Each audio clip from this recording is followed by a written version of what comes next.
Around Kansas, brought to you by Santa Fe Trail Meats in Overbrook, or visit us online at sftmeats.com. And we're back again.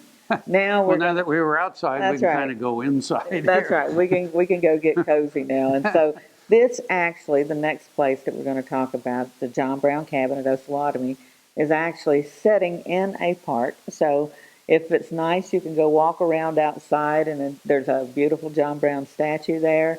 You can just walk around and enjoy the beautiful town of Osawatomie. Just walk down the sidewalks. It's such a pretty town. Or you can come inside the John Brown Cabin.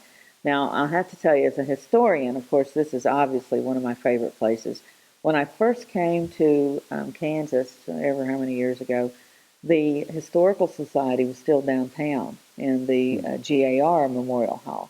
So I researched in there, and I really wanted to just go in, and I wasn't working on anything specific. So they're like, well, what do you want to see? And I'm like, I want to see something connected to John Brown. And I'm going through his file, and I get the diary of his sister, Florella Adair, who lived in this cabin. And so I sat in that old memorial hall and read her diary, and that was just amazing, just amazing. Well, and what's interesting is, was he hero? Was he villain? And I mean, historians debate that all the time. It's right. like, well, was he hero? Was he villain? Did his actions actually spark the Civil War? Most probably, because of bleeding Kansas. So one of my friends, Jack Davis, who is foremost Civil War author, he's written, I don't know how, 50 books. He said, John Brown is a mountain in the path of American history. You cannot go around him. Let's take a look. When Samuel and Florella Brown Adair moved to the Kansas Territory from Ohio, it was with the dream of making a new home and stopping the spread of slavery. Florella's half-brother was the abolitionist John Brown, and 5 of his sons followed the Adairs to Kansas, bringing with them their families and expectations for a better life in the new territory. After settling in the Osawatomie area, severe illness and the clouds of war closed in on the pioneers. John Brown came to the territory to help his sons and found a place where he could act on his radical ideas. During the troubled times of Bleeding Kansas, Osawatomie was attacked and burned by pro-slavery forces in 1856, but the Adair cabin, located some distance northwest of the town, survived.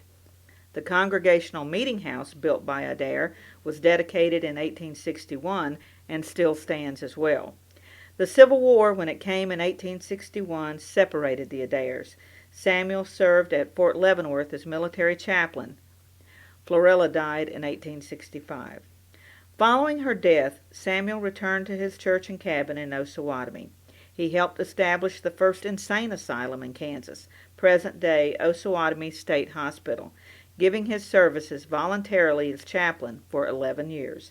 Samuel died in 1898, leaving the cabin to his son Charles. In 1910, President Theodore Roosevelt visited Osawatomie to dedicate a memorial at the John Brown Memorial Park. Shortly after, the Adair cabin was dismantled and relocated to the memorial park.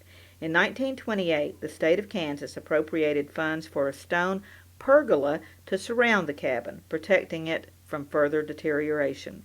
The Kansas State Historical Society maintains the site in partnership with the city of Osawatomie. Grady Atwater is the site director.